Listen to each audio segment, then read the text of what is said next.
क्या आप डायबिटीज से परेशान हो और डायबिटीज के कारण आपको अलग-अलग हेल्थ इश्यू भी देखने को मिलते हैं? क्योंकि सभी को पता है डायबिटीज अगर ज़्यादा बढ़ा बॉडी में शुगर लेवल अगर ज़्यादा बढ़ी तो उसका इफ़ेक्ट हमारे अदर ऑर्गन पे भी दिखाई देता है। तो डायबिटीज नेचुरल तरीके से कंट्रोल करना चाहते हो तो ये वीडियो खास आपके लिए। तो डायबिटीज के पेशेंट्स के लिए प्रोटीन युक्त, न्यूट्रिशन युक्त और लो ग्लाइसेमिक इंडेक्स वाले फूड्स खाना बहुत ही ज़्यादा फायदेमंद कहा गया है। अगर इस प्रकार के पैटर्न के अगर आप फूड खाते होंगे तो ये आपका डायबिटीज इंक्रीज नहीं होने देता है। तो आज हम बात करेंगे ऐसे ही कुछ फूड्स के बारे में। डायबिटीज के लिए पेशेंट के लिए प्रोटीन और फाइबर युक्त आहार लेना बहुत ही ज़्यादा ज़रूरी रहता है। बहुत सारे लोग नॉनवेज खाते हैं तो उनको जनरली नॉनवेज में से जैसे एग्स हो गया, मीट्स हो गए तो उनके प्रोटीन उनको ज़्यादा से ज़्यादा उसमें से मिल जाता है। लेकिन जो लोग नॉनवेज नहीं खाते वीडियो में हम जानते हैं कि डायबिटीज के पेशेंट्स के लिए कौन सी दाल खाना सही कहा गया है। दालें आपको किस प्रकार खानी चाहिए जिसकी वजह से आपका शुगर लेवल ये कंट्रोल हो सके। देखिए दाल जो रहती है इसमें प्रोटीन, फाइबर, कैल्शियम और बहुत सारे विटामिन और मिनरल्स पाए जाते हैं।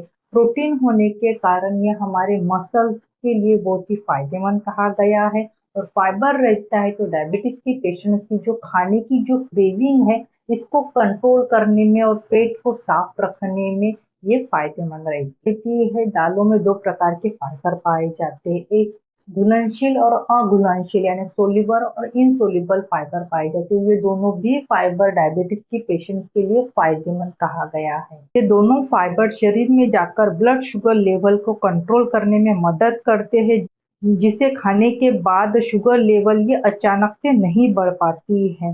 तो दालें हमारी सेहत के लिए बहुत ही ज़्यादा फ़ायदेमंद होती है। तो मूँग दाल जो रहती है, साबुत मूँग बोला है मैंने, छिलके वाली जो ग्रीन कलर की दाल रहती है, तो डायबिटीज़ के पेशेंट्स के लिए ये बहुत ही ज़्यादा फ़ायदेमंद कहा गया है। जो छिलके वाली जो दाल रहती है, इसमें फाइबर, न्यूट्रिशंस वैल्यू भी ज़्यादा रहती है। अगर आप ये जो मूँग दाल जो रहती है, इसके स्प्राउट्स के स्वरूप में खाते होगे, सलाद के स्वरूप में खाते होगे, तो ये ज़्यादा फ़ायदेमंद रहती है। क्योंकि बहुत सारे लोग जो मूंग की जो दाल जो रहती है इसको भिगो के पकोड़े बनाते हैं तो ऐसे टाइम उसमें ऑयल ज्यादा चला जाता है। ऑयल ज्यादा बढ़ने से फैट बढ़ता है, कैलोरी बढ़ती है। तो डायबिटीज के पेशेंट्स के लिए जो मूंग दाल जो रहती है खास करके ग्रीन वाली, ये स्प्राउट के स्वरूप में अगर आप खाते होगे, इसमें ककड़ी गाजर ऐड करके चाट मसाला डाल के अगर खाते होगे तो ये ज़्यादा बेनिफिट्स करता है, क्योंकि इसमें प्रोटीन पाया जाता है, फाइबर पाया जाता है, तो लंबे समय तक आपके पेट को भरा-भरा ऐसा महसूस करता है और उसी के साथ आपकी जो खाने की क्रेविंग है इसको कम करता है। अगर आप वेट लॉस जर्नी पे हो तो ये मूँग दाल जो रहती है छिलके वाली, ये स्प्राउट के स्वरूप में भी आप ले सकते हो। ये आपके वजन को कम करने में भी फायदेमंद है। दूसरी जो दाल रहती है मूंग दाल जो पीली कलर की रहती है यानी विदाउट छिलके वाली, ये पचने में हल्की रहती है, लेकिन इसकी न्यूट्रिशन जो वैल्यू रहती है जो साबुत जो दाल रहती है ग्रीन कलर की उससे थोड़ी सी कम पाई जाती है। जो पीली मूंग दाल जो रहती है ये डाइजेस्ट करने में हल्की रहती है और आसानी से पच जाती है। जो लोग बीमार है या वीकनेस है या डायरिया है या फिर जिनको अपचन से रिलेटेड प्रॉब्लम है, उनको खाना अच्छे से नहीं पचता है, उनके लिए पीली मूंग दाल खाना बहुत ही ज्यादा फायदेमंद कहा गया है कि देती है। यह दाल में प्रोटीन भरपूर होता है, फाइबर भी रहता है, पर इसमें फैट बहुत ही कम मात्रा में रहता है।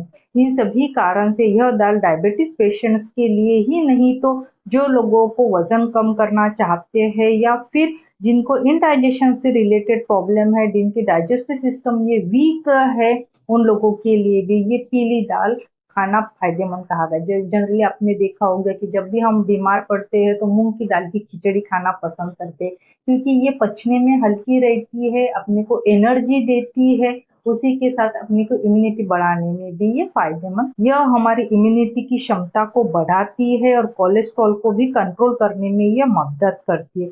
जब हमारा कोलेस्ट्रॉल ये कंट्रोल रहता है तो हमारे हार्ट रिस्क भी कम हो जाते हैं। अगर आप यह दाल नियमित रूप से खाते होगे तो आपका डायबिटीज कंट्रोल करने के साथ, चना दाल बोले तो जिसे हम बेसन बोलते हैं, तो सबसे पहले दिमाग में आता है पकोड़े। ये आपकी सेहत के लिए बिल्कुल अच्छे नहीं रहते हैं। बटाटा वड़ा हो गया या पालक के पकोड़े हो गए या फिर अन्य कुछ चीजें जो बेसन से बनती है वो दिमाग में आ जाती है। लेकिन डायबिटीज की पेशेंट के लिए ऑयली मसालेदार खाना बिल्कुल बिल्कुल अच्छा नहीं होता है। तो आपको चने की दाल किस प्रकार खानी चाहिए? यह दाल डायबिटीज के पेशेंट के लिए किसी वरदान से कम नहीं रहती है। इसका ग्लाइसेमिक इंडेक्स ये कम रहता है, दाल में प्रोटीन रहता है, फोलिक एसिड भी भरपूर मात्रा में पाया जाता है। दोनों कारण की वजह से ही हमारा ब्लड शुगर कंट्रोल करने में चना दाल आपको ये हेल्प करती है। दाल में फाइबर की मात्रा अच्छी पाई जाती है, तो ये पेट साफ करने में भी मदद करती है। दाल जनरली आपको प्लेन बॉईल करके थोड़ा सा नमक और हल्दी डाल के अगर आप खाते होंगे तो ये ज्यादा फायदेमंद कहा गया है। लेकिन चना दाल के आप पकौड़े बना के खाते होंगे ऑयल मसाला ऐड करके, तो ये अपने शरीर को फैट बढ़ाता है, हमारी बॉडी में कैलोरी बढ़ाता है, जिसके कारण हमें इंडाइजेशन से रिलेटेड प्रॉब्लम तो देखने को मिलती है, लेकिन हम ओबेसिटी का भी शिकार होते हुए दिखने को मिलता है। पेशेंट्स के लिए कम ऑयल वाले कम शुगर वाले जिसका ग्लाइसेमिक इंडेक्स कम है, ऐसी चीजें न्यूट्रिशन युक्त प्रोटीन और फाइबर युक्त फूड ज्यादा फायदेमंद कहा गया है। चौथी दाल मैं बोलती हूँ मसूर दाल। देखिए मसूर दाल में स्किन को भी ग्लोइंग करने में मदद करती है, इम्यूनिटी को भी बढ़ाती है, अपने पचन को भी अच्छा रखने में हेल्प करती है, क्योंकि मसूर दाल ये पचने में हल्की रहती है। यह दाल में कई प्रकार के पोषक घटक होते हैं, इसका ग्लाइसेमिक इंडेक्स बहुत ही कम होता है। यह दाल खाने से अपना ब्लड शुगर ये धीरे धीरे बढ़ता है। यह ब्लड शुगर को कंट्रोल करने में फायदेमंद रहती है। इसमें घुलनशील फाइबर भी पाया जाता है, जो धीरे धीरे हमारे धीरे पचता है। इसमें बहुत सारे विटामिन मिनरल्स रहते हैं, जो हमारे शरीर की ताकत बढ़ाते हैं, हमारी इम्यूनिटी बढ़ाते हैं, हमारे स्किन को ग्लोइंग करने के लिए भी फायदेमंद कहा गया है। अगर आप चाहते हो आपकी स्किन ग्लोइंग, तो आपको जो दाल रहती है इसको अच्छे से तावे पे घी में भून लेना चाहिए, इसकी बारीक पेस्ट करनी चाहिए। और आप इसमें जब भी स्किन पे अप्लाई करते हो तो इसमें थोड़ी सी गुलाब जल और थोड़ी सी हल्दी करके आप फेस पैक की सूरत में भी इसको अप्लाई करते हो। आप वीक में इसको 2 बार अपने स्किन पे भी अप्लाई करते हो। इसको धीरे धीरे आपकी स्किन ग्लोइंग करने में भी ये हेल्प करती है। अब बात करते हैं, हम डेली लाइफ में हर घर में बनाई जाती है तूर दाल। लेकिन तूर दाल बहुत सारे लोगों को तूर दाल खाने से एसिडिटी भी बढ़ती है, तो ऐसे लोगों के लिए मूंग दाल या मसूर दाल खाना ज्यादा फायदेमंद रहता है। तो तूर दाल अगर आप खाते होगे तो इसमें भी प्रोटीन विटामिन मिनरल्स पाए जाते हैं। तूर दाल भी डायबिटीज के पेशेंट्स के लिए अच्छी कही गई है। तो तूर दाल अगर आप खाते होगे तो आप प्लेन बॉईल करके भी खा सकते हो, या थोड़ा सा तड़का लगा के भी आप अपने लाइफ में इंक्लूड कर सकते हो। लेकिन प्लेन बॉईल की हुई गाढ़ी दाल, पतली नहीं गाढ़ी, 1 कटोरी दाल भी अगर खाते होगे तो ये न्यूट्रिशन से भरपूर रहती है, वेट लॉस करने में मदद करती है। उसी के साथ जो बढ़ा हुआ कोलेस्ट्रॉल या शुगर लेवल है इसको भी कंट्रोल करने में ये दाल हमेशा आपको कम तेल वाली, कम ऑयल या कम बटर में बना के खाना चाहिए। ज्यादा ऑयल या ज्यादा नमक खाओगे तो ये आपके हाइपरटेंशन का रीजन हो सकता है, आपके ओबेसिटी का रीजन हो सकता है, उसी के साथ शुगर लेवल बढ़ाने का भी एक कारण हो सकता है। अगर आप प्लेन दाल खाते होंगे तो ये ज्यादा फायदेमंद। रात के खाने में आप तूर दाल की जगह मूंग दाल या मसूर दाल इंक्लूड कर सकते हो, ये पचने में हल्की रहती है। और जिन लोगों को एसिडिटी से रिलेटेड प्रॉब्लम है वो तूर दाल की जगह मूंग दाल या मसूर दाल इंक्लूड कर सकते। आयुर्वेद के अनुसार डायबिटीज के पेशेंट्स के लिए मूंग और मसूर दाल सबसे हल्की और पाचनदायक कही गई है। अगर आपको लगता है ये वीडियो आज का इंफॉर्मेटिव है, आपके घर में या फ्रेंड सर्कल में किसी को डायबिटीज से रिलेटेड कोई प्रॉब्लम है, तो उन लोगों तक ये वीडियो शेयर करना बिल्कुल ना भूले।